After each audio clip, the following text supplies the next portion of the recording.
قاضی شرح فتویٰ دے رہا ہے حسین واجب القتل ہے لیاذ باللہ. فتویٰ تھا لوگوں کے پاس کہ کربلا میں امام حسین کو شہید کر دیا. مفتی نے فتویٰ دیا نا، بھلے چاہے فرزند رسول کے لیے دے. کیوں؟ کیونکہ بنیاد بنائی خالد بن ولید کی وجہ سے کہ اگر کوئی وقت کے خلیفے کے مقابلے میں کھڑا ہو جائے، وہ چاہے کتنی بھی جلیل القدر شخصیت کیوں نہ ہو، اس کا قتل کیا ہے؟ جائز ہے. پہلا قتل جائز. امام حسین کس کے مقابلے میں کھڑے ہوئے تھے؟ کہتے امت نے اجتماع کر دیا یزید پہ، اور امام حسین یزید کے مقابلے میں آ گئے. تو کس کا مقابلہ؟ وقت کا خلیفہ. اور وقت کے خلیفے کی اطاعت کیا ہے؟ واجب ہے. اور جو اس کے مقابلے میں آ جائے اس کا قتل کیا ہے؟ اطیع اللہ واطیع الرسول اولو الامر منکم. قرآن کی آیت، اللہ کی اطاعت کرو، رسول کی اطاعت کرو، اولو الامر کی اطاعت کرو. اللہ کی اطاعت کی، رسول کی اطاعت کی. اولو الامر کون؟ وقت کا خلیفہ. کیسا ہو وقت کا خلیفہ؟ اگر رسول نے فرمایا چاہے حبشی غلام ہو، کشمش جیسے بال ہو، چاہے کالا ہو، پتہ نہیں کیا ہو کیا ہو کیا ہو کیا ہو، کتنا ہی برا کیوں نہ ہو، اگر خلیفہ بن گیا اطاعت واجب ہے. تشیع میں شرط لیڈر اور شرط امام رکی کے عادل ہونا چاہیے. ہر ایرے غیرے کو شیعہ امام نہیں. ہمارے یہاں سخت شرائط. پیش امام بھی ہوگا تو شرط عدالت، امام بھی ہوگا تو شرط عدالت، لیڈر بھی ہوگا تو شرط عدالت، رہبر بھی ہوگا تو شرط عدالت. میں اپنی سوسائٹی کا لیڈر کسی کو بناتا ہوں، اس کو عادل ہونا چاہیے. کسی شرابی کو نہیں بنا سکتا کہ سوسائٹی کو لیڈ کرے، کسی گنہگار کو نہیں بنا سکتا، کسی جھوٹے کو نہیں بنا سکتا. اصول مکتب اہل بیت اس کا عادل ہونا بہت. وہاں پہ کوئی شرط ہمارے شرط ہے، حلال زادہ ہونا چاہیے، عادل ہونا چاہیے، باتقوا ہونا چاہیے. دو آئیڈیالوجیز ایک دوسرے کے مقابلے. اہل بیت کو سب سے زیادہ، دین کو سب سے زیادہ جس نے نقصان دیا، منافق طبقہ جو استعمال کرتا تھا بدو طبقے. کہ ایک وین آتی ہے، اس کے اندر شیعہ بیٹھے ہیں، کسی گاؤں سے گزرتی ہے، پارا چنار کا واقعہ سب کو پتا ہوگا. خواتین، بچے، بچیاں اٹیک کرتے. ہمیں تو کسی نے ویڈیو بھیجی، میں نے کہا شاید وہ کوئی فنی کلپ، ایک جوان بچہ ہے، کوئی اگلا بندہ اس کو پانی میں ڈبو رہا ہے. میں نے کہا پانی میں دو دوست کھیلتے ہیں نا، شاید کھیل رہے ہیں. 10 سیکنڈز تک تو یہ لگا کہ یہ کوئی کھیل چل رہا ہے. بعد میں دیکھا کہ بھائی اتنی دیر تک بندے کو پانی میں ڈالا ہوا ہے، یہ تو کھیل ہی نہیں. اس کی ٹانگیں پکڑی ہوئی ہیں اور اندر وہ پانی میں ڈبکیاں مار رہا ہے، اور دوسرا بندہ آ رہا ہے، ہاتھ میں لاٹھی ہے، اسے دیکھ رہا ہے کہ زندہ ہے کہ مر گیا. یہ کون تھا؟ شیعہ تھا. بس سے اتار کے زندہ جلا دیا جاتا ہے. ماں کی گود میں بچہ ہے 9 مہینے کا، 6 مہینے کا، اسے اسی پہ گولیاں ماری جاتی ہیں. وہی سوچ جو خوارج نے ڈیفینڈ کیا انہوں نے تاریخ کی غلطیوں کو، کہ کیسا بدصورت اور بدنما دین پیش کیا. اگر اہل بیت یہ خوبصورت چہرہ دین اسلام کا نہ دکھاتے، آج یہ بچا کچا دین بھی نہ تھا. جو آج ہے اس میں کیا ہے؟ آج ان کے دین کی کون سی صورت ہے؟ طالبان کے دین کی، ISIS کے دین کی، آج جو سیریا والے ہیں ان کے دین. ویڈیوز موجود ہیں کہ اس بندے نے عراق میں موصل میں لوگوں کے گلے کاٹے ہیں اپنے ہاتھوں سے. آج اس کو پینٹ شرٹ اور سوٹ پہنا کے دنیا کی منافقت، چہرے بدل بدل کے، روپ بدل بدل کے لائے جاتے. یہ کمال اہل بیت تھا کہ انہوں نے آپ کو ایک خوبصورت جس میں رحلی، میں اخلاق، جس میں بھائی چارہ، جس نے اپنے قاتل کو شربت پلا رہے امام علی بن ابی طالب. کہہ رہے حسن میں اگر زندہ رہا تو خون معاف ہے اس کا، جو مارا معاف کر دوں گا، چھوڑ دوں گا. اگر دنیا سے چلا گیا تو اسے وہی سزا دینا جو اس نے میرے ساتھ. عدالت کا کانسیپٹ، عدالت ہے امیر المومنین. یتیم پروری، فقیر پروری. وہ شخص کہتا ہے خوارج جن کے ماتھوں پہ سجدوں کے نشان، لیکن یہ بدو طبقہ جو صرف نماز پڑھتا تھا، روزہ رکھتا تھا، لیکن پتہ نہیں دین اسلام کا مفہوم کیا ہے. کہتا میں جان کے خطرے کی وجہ سے درخت کے اوپر بیٹھ گیا، دیکھ رہا ہوں درخت کے نیچے سے یہ جو خارجی ہیں سارے نماز اللہ کے ساتھ راز و نیاز. کہتے صبح ہوئی نماز پڑھی تو ان کو کھجوریں ملی. کہیں پہ یہ حملہ کیا تو کسی کے دکان سے، کسی گھر سے کھجور ملی تو آپس میں تقسیم کرنے مال غنیمت ہے. کہہ رہے عدالت کا یہ عالم تھا. پہلے گنا ہم کتنے ہیں، پھر کھجوریں گنی کتنی ہیں، سب کو دیتے گئے. آخر میں ایک کھجور بچی، 2 بندے بچے. کیا کریں؟ کہہ رہے میں دیکھ رہا ہوں بڑی دقت سے کھجور کو بیچ سے 2 حصہ، کہ کہیں ایسا نہ ہو اس کے ساتھ زیادتی ہو جائے، آدھی سے آدھی. کہہ رہے میں درخت پہ بیٹھا ان سے امپریس ہو رہا کتنے تک. وہیں پہ دیکھا کہ خاتون کو پکڑ کے لایا. ابھی کون ہے کا شیعہ ہے، حاملہ تھی، پیٹ بچہ. تو کیا کریں اس کا؟ بچہ ہے پیٹ میں، ہاں شیعہ ہے تو بچہ پیدا ہوگا تو وہ بھی علی کا چاہنے والا ہوگا نا. کہ ایک خاتون کی شکم مبارک، بچے کو انہوں نے شکم سے نکال کے قتل. یہ دین ہے اسلام. یہ صورت دین بنائی آج تک چلتی آ رہی. آج زندہ جارڈن کے پائلٹس کو جلایا جاتا ہے، موصل میں بس بندوق لے کے گاڑی سے ایسے سیدھی فائرنگ کر کے چلے جاتے. یہ وہ کریہ چہرہ تھا دین اسلام جو وہ کریہ لوگ دے کر گئے. اور آج جو آئیڈیالوجی آف امام حسین اور اہل بیت ہے وہ دین. آج کون ہے جو مظلوم کا دفاع کر رہا ہے؟ شیعہ. آج کون ہے جو سب سے بڑے ظالموں سے لڑ رہا ہے؟ شیعہ. آج کون ہے جو سب سے بڑے استعمار کے مقابلے میں کھڑا ہے؟ شیعہ. دنیا میں ایسے آپ نگاہ کریں گے پھر وہ سوچتے ہیں شیعہ کون ہے، کس کو فالو کرتے ہیں؟ کہ فالوورز آف علی بن ابی طالب، فالوورز آف امام حسین. شہادت، رشادت، شجاعت، میدان سے نہ بھاگنا ان کی سیرت ہے. مظلوم کی حمایت کرنا ان کے خون میں ملا ہوا. اولا حسن کو وصیت کی امام علی بن طالب نے فرمایا اے حسن کونوا للظالم خصما وللمظلوم عونا. لفظ نہیں ملتا کہ اہل بیت کہیں کہ شیعہ کی حمایت کرنا، فلاں کی حمایت نہ کرنا. نہیں، کونوا للظالم خصما. جہاں کہیں بھی تمہیں ظالم نظر آئے حسن میرے شیعوں کو بتا دو اپنے دل میں رتی برابر ظالم کی محبت نہیں رکھو. وللمظلوم عونا. اور مظلوم کی حمایت کرنی چاہے کسی بھی خطے کا کیوں کہ اگر مسلمان ہے تو دین میں تمہارا بھائی نہیں، انسانیت میں تمہارا بھائی۔ یہ ہو نہیں سکتا کہ آپ بولے میں شیعہ ہوں اور ظالم کی مخالفت نہ کروں، اٹس امپاسبل۔ مجھے پتا ہو فلاں حکومت، فلاں استعمار، فلاں نظام، فلاں آئیڈیالوجی انسانوں پہ ظلم کر رہی ہے، لوٹ رہی ہے، اور میں زبان سے ایک لفظ نہ نکالوں تو میں شیعہ کیسا ہوں؟ یہ آئیڈیالوجی آف اہل البیت تھی۔ یزید کے مقابلے میں کیوں کھڑے ہو رہے ہیں؟ ظالم ہے۔ اتنی جنگیں امیر المومنین نے کیوں کی؟ کیونکہ ظلم کی مخالفت، اتنا جبر۔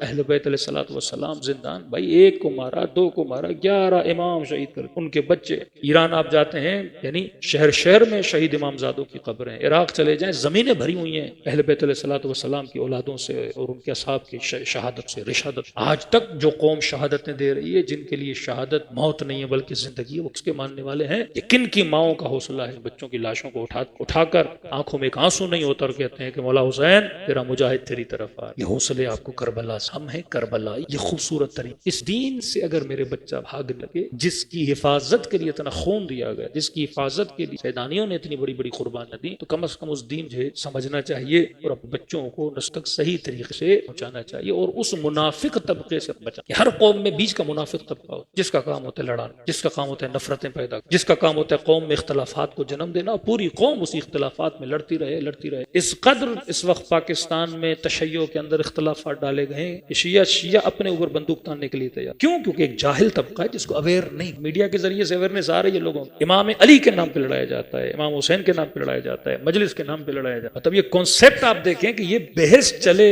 گھنٹہ گھنٹہ مجلسیں اس ٹاپک پہ پڑھی جائیں کہ مجلس افضل ہے یا نماز افضل ہے۔ دس از دا کوشچن۔ ایک جم غفیر کہے کہ مجلس افضل، اور ایک چھوٹا سا طبقہ کہے کہ نماز افضل ہے۔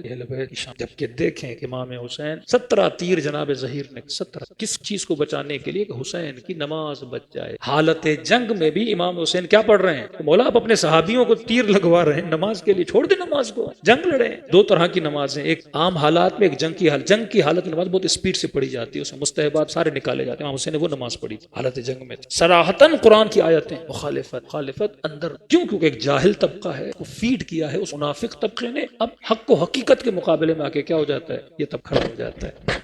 یہ ہر قوم کے اندر۔ تو فرمایا اگر قوموں کو بچانا ہے تو آپ نے منافق کی پہچان اور جہلا کو شعور دینا ہے۔ جاہل میں جب شعور آئے گا، منافق کی اطاعت سے کیا ہوگا؟ بچے۔ چوتھے امام نے میں اس دن بھی عرض کی، کیونکہ مولا اگر مدینے میں تبلیغ کر دل قسی ہو چکے تھے، مولا حسین شہید ہو گئے اور جب جا رہے تھے نہیں کی امام، تو کن پہ امام زین العابدین تبلیغ کرتے؟ تو امام نے بہترین راستہ چنا کہ جب مسلمانوں نے اتنی جنگیں کی تو نئے مسلمان مارکیٹ میں بڑھنے لگے، غلام وہاں سے خرید کے زیادہ یہاں بکنے لگے۔ اب عجم جو عرب میں آیا تو عجم کے اندر تعصب نہیں تھا، کیونکہ وہ نہیں جانتا تھا اس کو ہدایت دینا آسان۔ تبھی آپ دیکھتے ہیں پورا ایران شیعہ ہوا۔ عجم کے اندر تعصب نہیں تھا، عرب کے اندر تعصب بڑا انہوں نے ڈال دیا، بڑی آسانی سے وہ کیا ہو جاتا؟ شیعہ ہو جاتا۔ یو ایس میں ہمارے وہابی حضرات بڑی محنت کر کے لوگوں کو، انگریزوں کو مسلمان بناتے، یعنی آپ ایسا سمجھو کہ 6 مہینے 8 مہینے 9 مہینے ایک انگریز کو کیا بناتے تھے۔ اب انگریز کے اندر تعصب ہے ہی نہیں، اگر تعصب ہوتا تو وہ اپنی مسیحیت کو چھوڑ کے مسلمان نہ بنتا۔ اور یہ انگریز جس پہ سال 6 مہینے 8 مہینے انویسٹ کیا، محنت کی، مسلمان بنایا، یہ صرف سماوی تیجانی صاحب کی ایک کتاب پڑھ کے شیعہ ہو جاتا تھا۔ محنت ان کی، کٹائی ہماری، فصلیں وہ لگاتے تھے، کاٹتے شیعہ تھے۔ اتنی آسانی سے ہم شیعہ بناتے تھے، کبھی نہج البلاغہ دیکھے، کبھی ایسے کوشچنز، کبھی فقہی مسائل، کبھی دلائل عقلانیہ، اور شیعہ آغا زکزکی more than 10 ملین لوگوں کو شیعہ بنائے۔ اب دیکھیں تو صحیح، کیونکہ مکتب عقل ہے، فکر بشر کو بیدار کیا جائے۔ ظالم کے ہاتھ نہیں چومے جاتے، ظالموں کے گلے نہیں ملتے، اس طبقے کتنے بھی مسائل ہوں للکارتے ہیں دشمن، یہ چیز اٹریکٹ کرتے۔ اس وقت ان وہابیوں کے بچے جن پہ 40-50 سال محنت کی گئی، آج میں کسی عرب کنٹریز میں گیا تھا رمضان کے شروع میں نے کہا ابھی کیا حالات ہیں شیعوں کے حوالے سے، کہ ان کے آفیسز میں کام کرتے ہیں، ان کے جوان اتنے اس وقت شیعوں سے انسپائر ہیں، میں نے کس سے؟ شہید حسن سے اتنے انسپائر ہیں کہ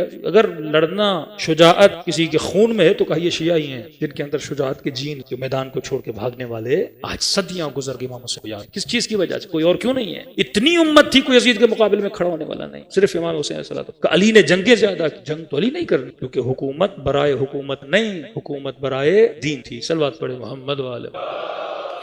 تو ایک سبجیکٹ کو آپ ٹاپک بنا سکتے ہیں کہ اللہ نے حجاب کو کیوں واجب کیا، نماز کو واجب کیا، روزے کو کیوں واجب کیا، اس کی عقلانی دلیل ہے۔ اس دن میں نے روزے کی آپ کو دلیل دی۔ ایک تو اپنے بچوں کو یہ مت بولیں کہ بیٹا یہ عمل کرو گے تو جنت ملے گی، پہلے بتاؤ دنیا میں فائدہ ہوگا، آخرت کا فائدہ بعد۔ پہلے دنیا میں نماز پڑھو گے جسم کو صحت، روزہ رکھو گے ول پاور میں، خاتون حجاب کرے گی اپنی عصمت کو بچائے گی، معاشرے کی بدکاریوں سے بچے گی۔ یا تو وہ قیمتی ہے یا تو قیمتی نہیں، گلاس شیشے کا ہے تو یہاں پڑا بھی رہے تو مسئلہ، سونے کا ہے تو مجلس کے بعد اٹھا کے تجوری کے اندر رکھ کے چلا نہ جائے. یا تو آپ کا وجود مہنگا ہے یا تو مرد کے وجود میں اٹریکشن نہیں رکھی اللہ، تبھی اس پہ حجاب نہیں. نہ مرد کے بالوں میں اٹریکشن ہے، نہ مرد کے ہاتھوں میں اٹریکشن ہے، نہ مرد کے ناخنوں میں اٹریکشن ہے، نہ مرد کے کپڑوں میں اٹریکشن. میں نے پاکستان میں مثال دی تھی، بعض لوگوں نے برا منایا تھا. ہمارے یہاں بعض لوگ پرینک کرتے ہیں، یوٹیوبرز پرینک کرتے ہیں. ایک یوٹیوبر ہے بڑا، اس نے پرینک کیا، کئی لوگوں نے کیا، یوٹیوب پہ پڑا. مرد آدمی تھا وہ، لیکن اس نے خواتین کے کپڑے پہنے. پاکستان میں رکشہ چلتا ہے تو رکشے سے باہر اس نے اپنی ٹانگیں ایسے کر کے تھوڑا ٹیڑھی کر کے نکالی اور اپنے پاؤں پہ نیل پالش لگا. تو جتنے ینگسٹرز بائک پہ جا رہے تھے، اب ان کو کیا پتا کس کی ٹانگیں، تو اس نے تو نیل ویل پالش لگا کے اور تھوڑا ویکس کر کے ٹانگیں واگیں باہر نکال کے رکھی. اور جو جا رہا ہے تو پہلے ٹانگوں کو دیکھ رہا ہے، اور جب آگے آ رہا ہے تو پھر اوپر دیکھ رہا ہے. پتا چلا یہ تو ہم جیسا ہی کوئی داڑھی مونچھوں والا ہے. تو جو دیکھ رہا تھا یہ اس پہ ایک لعنت بھی بھیج رہا تھا، دیکھو یہ تمہاری فطرت ہے. فطرت ہے انسان. خدا نے ایک وجود میں ایک وجود کے لیے اٹریکشن رکھا ہے. اب اس وجود کو کہا کہ سستا نہیں بیچو خود کو. مرد تمہارا رشتہ لینے آئے گا، گری پڑی چیز نہیں ہو، سستی چیز نہیں ہو. عزت، احترام، وقار، حق مہر اتنا آسان کسی کی اپروچ میں نہیں آؤ. ہاں یہ ضرور ہے کہ پورا معاشرہ تمہارا خریدار ہے کیونکہ تمہاری ویلیو. یہ تو نہیں ہر کسی کے ساتھ تعلق بنایا جائے. تعلق بناؤ، اللہ نے ایک راستہ رکھا. اس معاشرے میں درندے بھی ہیں، ہر صفت کے بندے ہیں، اور تمہارا وجود اتنا نازک ہے، اتنا ایموشنل ہے کہ کسی کے ساتھ بھی ایموشنل اٹیچمنٹ ہو جائے گی. جب ہو جائے گی دین واٹ، کوئی بھی مس یوز کر سکتا. مرد کی نیت کوئی بری نیت ہوتی ہے، اس کے علاوہ کوئی نیت. اب اس کو گناہ سے بچانے کے لیے کیونکہ اس کی ڈیمانڈ، ایک چھوٹی سی ٹافی بھی لیتے ہو نا، کور میں پیک خراب، اس کو کور کیا جائے میلی نہ. اللہ نے کہا خود کو کور کرو، اپنی زینت کو چھپاؤ، جس میں اٹریکشن اسے چھپاؤ. تعریف کس کو اچھی نہیں لگتی ہے؟ مزاج عورت میں ہے کہ اس کو تعریف اچھی لگتی ہے. تو یہ فرمایا نامحرم سے کلام نہ کرو، اس کی تعریفیں سن کے خوش نہ ہوا کرو، ساری تعریفیں اپنے محرم سے. سوسائٹی جو اللہ نے بنائی تھی، مرد کو کام کرنا تھا، عورت کو نہیں کرنا. کرے تو ٹھیک ہے مسئلہ، لیکن جو بیسک ڈیوٹیز مرد کی تھی مرد کام. خاتون کی ڈیوٹی، کیونکہ اس کی شکم میں بچہ. قرآن کی آیت ہے، اس میں لفظ جو. تو سائنس نے قرآن کے اس لفظ پر اعتراض کیا. اللہ نے کہا بعض لوگوں کے جوف میں 2 دل ہیں، بعض میں 1 دل. انہوں نے کہا ہر آدمی کا 1 دل ہوتا ہے، 2 دل تو کسی کے نہیں ہوتا. سائنسدانوں نے جوف کہتے ہیں گردن کے یہاں سے لے کے ناف کے نیچے تک، یہ پورا حصہ کیا ہے؟ جوف. قرآن کی بڑی پیاری آیت ہے. جب انہوں نے اعتراض کیا کہ قرآن بعض کے جوف میں 2 دل، کوئی آدمی نہیں جس کو 2 دل ہو. پھر ان کو جواب دیا کہ واحد وجود عورت کا ہے جس کے جوف میں ایک بچہ آتا ہے. تو بچہ جب جوف میں آیا تو بچے کا دل بھی ہے، اس کا تو جوف میں کتنے دل ہوئے؟ 9 مہینے تک 2 دلوں کے ساتھ جوف ہوتا ہے. قرآن اتنی باریک بینی کے ساتھ اشارہ کیا. خاتون نے 9 مہینہ بچہ پالا، اس کے ایموشنز، اس کے احساسات. بہترین مربی ماں ہوتی ہے، تبھی اس کے قدموں کے نیچے جنت. اس کا وجود بنا ہی نہیں ہارڈ ورک کے لیے، آفس ورک کے لیے، کیونکہ وہاں انرجی چاہیے، وہاں پازیٹیوٹی چاہیے، وہاں حوصلہ چاہیے. خواتین کا اللہ نے وجود ایسا بنایا ہے کہ مہینے میں کئی دن یہ ڈسٹرب رہتی ہیں، ان کو اولاد ہوتی ہے، 9 مہینہ بچے پالنے ہیں. بچہ آیا، اب اگر ریگولر بندہ آفس جانے والا ہے وہ اتنی چھٹیاں تو نہیں کر سکتا. ہارمونل چینجنگز اتنی مردوں میں نہیں آتی جتنی خواتین میں آتی. اللہ کو پتا ہے یہ جائے گی ڈسٹرب ہوگی.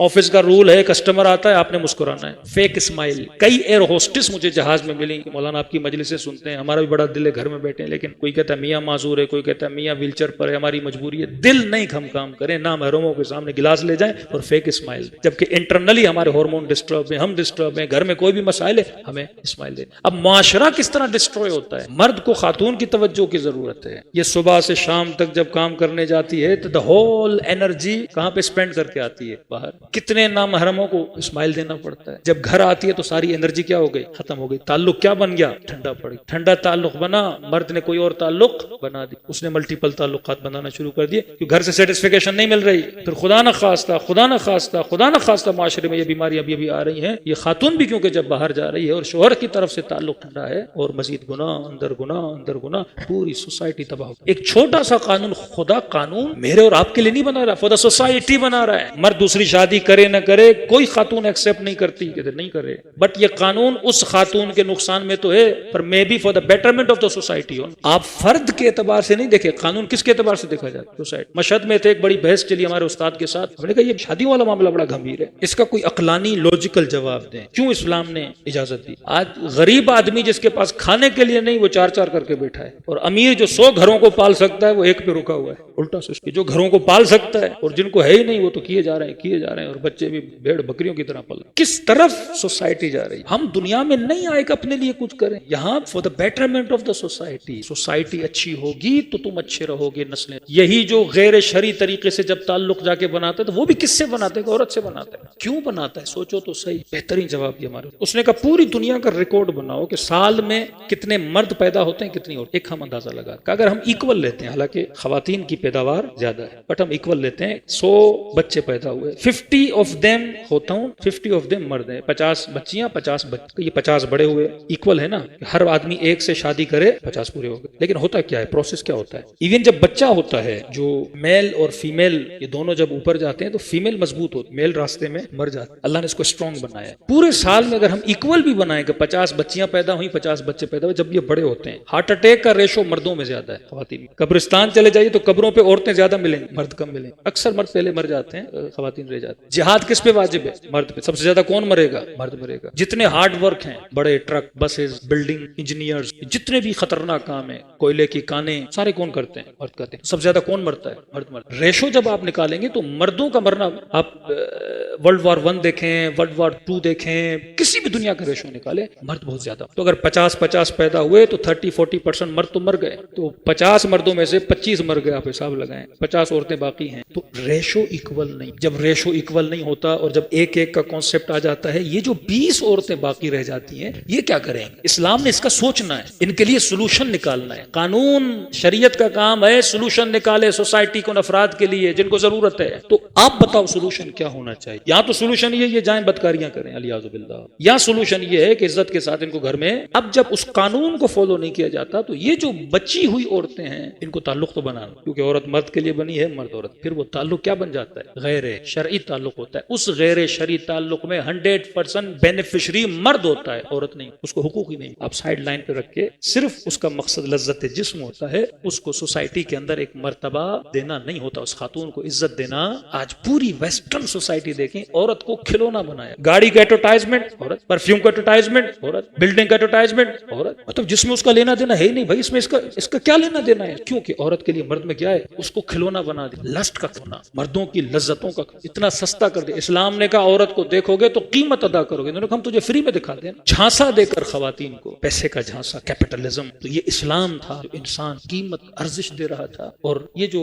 نن اسلامک اور دین کے مخالف تھے، انہوں نے انسان کو صرف پروڈکٹ. کیا فلم انڈسٹری میں جائیں، ایک عورت کو کس لیے لایا، پوری آپ دیکھ لیں عورت کا یوز، عورت کا استعمال. اسلام میں آئیے کبھی عورت خدیجۃ الکبریٰ، اسلام میں آئیے کوئی عورت ملتی ہے فاطمہ، اسلام میں آئیے کیا وقار ہے سیدہ زینب سلام، بی بی آسیہ، عزت احترام، ام ابیہا، اپنے بابا کی والدہ. آئیں تو رسول احترام میں کھڑے ہو جائے. ذنب قتلت، بیٹیاں پیدا ہوتی تو زندہ درگور کر دیتے. یہ مصطفیٰ تھے، یہ رسول تھے جنہوں نے بیٹیوں کی، عورتوں کی، ماؤں کی عزتوں اور وقار کو. پر میں خدا پوچھے گا کہ کس گناہ کی وجہ تم نے اپنی بیٹیوں کو زندہ درگور، کس مکتب میں ہے کہ باپ بیٹی کے احترام میں کھڑا ہو جائے، ماں کے قدموں میں جنت رکھے. یا رسول اللہ دعا مانگنی ہے، حاجت ہے، کس کے ماں، یا رسول اللہ پھر کا ماں کے پاس. یا رسول اللہ ماں زندہ نہیں کا اس کی قبر پہ جاؤ، ماں کا ادب، ماں کا. یا رسول اللہ میری ماں آپ کو نہیں مانتی، کافر ہے. کہ اتنا احترام کر، جب کافر تھا جتنا احترام کرتا تھا، آج مسلمان ہوا ہے دگنا احترام. بیٹا مر رہا ہے، رسول کہہ رہے ہیں کلمہ پڑھ، اشہد ان لا الہ الا اللہ. رسول کہہ رہے ہیں کلمہ نہیں پڑھ رہا، زبان پہ جیسے لوح ہے.